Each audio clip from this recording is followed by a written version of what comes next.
Bom dia, meu nome é Matheus, sou aluno do quarto ano de matemática e vou apresentar o modelo de Fitzhugh-Nagumo para a transmissão de um pulso elétrico em um neurônio.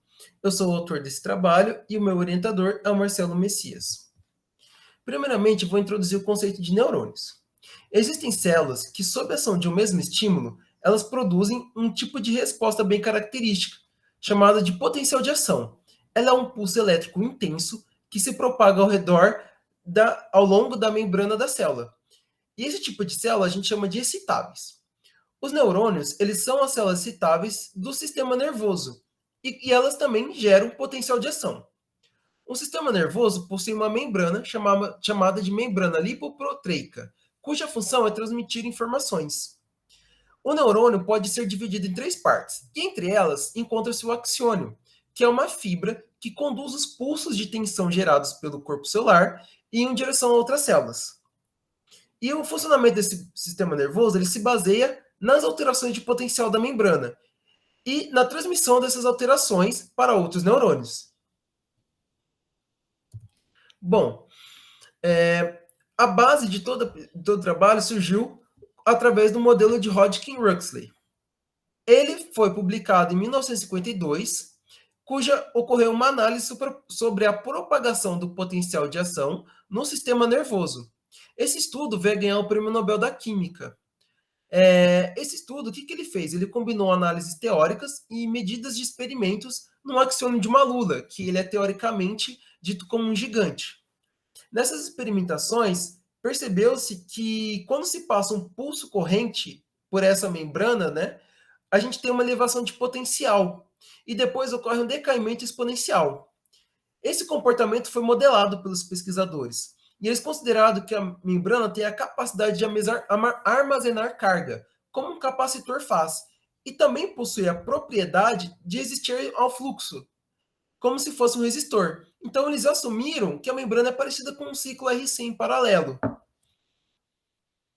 Bom, para simplificação, né, para simplificação do modelo, nós temos o modelo de Fitzhugh-Nagumo.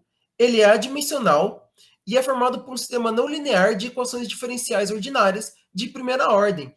E ela depende apenas do parâmetro K, que representa o estímulo externo ao cérebro. Então, facilita os nossos cálculos. Bom, para o trabalho foi proposto um caso particular dessas equações, e ela modela a transmissão de impulsos neurais ao longo de um axiônio.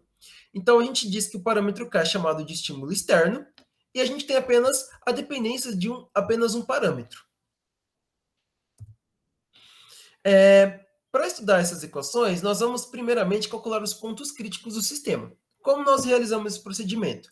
Nós igualamos as equações do sistema 2 a zero, isolamos a variável y na segunda equação e substituímos a primeira, e nós chegamos à nossa equação f de x, que é representado pelo sistema 3. Tá? Se nós calculamos a raiz dessa função, nós iremos encontrar os pontos críticos do sistema 2. Tá? Uma observação é que, se a gente tomar a derivada desse sistema, a gente pode perceber que ela é estritamente positiva. E garante que f de x é estritamente crescente. Por quê? Porque como f de x é uma função cúbica, nós também teremos uma única solução real, que ela já é só crescente. Então, se x assume um único valor real, o y também vai assumir um único valor real, porque y depende somente de x. Sendo assim, nós temos apenas um único ponto crítico, x barra e y barra, que depende única e exclusivamente de k. Então, para um k igual a zero, nós obtemos um ponto crítico, e para k igual a meio, também obtemos um outro ponto crítico.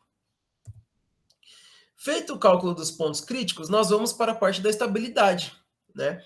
Como nós realizamos o procedimento? Chamamos a primeira equação do sistema 2 de f de x e a segunda equação do sistema 2 de g de x. Encontramos o jacobiano e calculamos seus valores para os pontos críticos, obtendo as respectivas matrizes.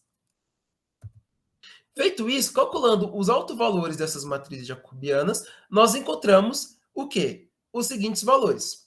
E percebemos que para o primeiro ponto crítico, a parte real do nosso autovalor complexo é negativo. Isso garante que o ponto é uma espiral assintoticamente estável. Já no outro ponto crítico, o que ocorre? Que a parte real é positiva. Né? Isso provoca o quê? Que o nosso outro valor, que o nosso ponto é uma espiral instável, tá? Perceba-se que ocorre a mudança de estabilidade para diferentes casos, né? Para esses dois casos, não diferentes casos. Bom, observando o retrato de fases quando k igual a zero e quando k igual a meio, o que a gente observa? Que ocorre uma mudança de estabilidade de equilíbrio. Um ciclo limite estável surgiu ao seu redor, e este fenômeno é um fenômeno conhecido de bifurcação de Hopf. E ele ocorre quando os autovalores são complexos conjugados e a parte real muda de sinal. Bom, também podemos encontrar o valor crítico de K, quando ocorre essa mudança. Primeiramente, nós tomamos a matriz jacobiana e encontramos os seus autovalores. Perceba que basta estudarmos o comportamento de sinal da parte real, pois é ela que irá determinar se ele será estável ou instável. Né? Então, igualando a parte real a zero, nós chegamos a valor de x igual a zero, mais ou menos 0,9545. Tomando apenas a parte real e substituindo-a na equação 3, nós encontramos o valor de K0, que é o nosso valor crítico.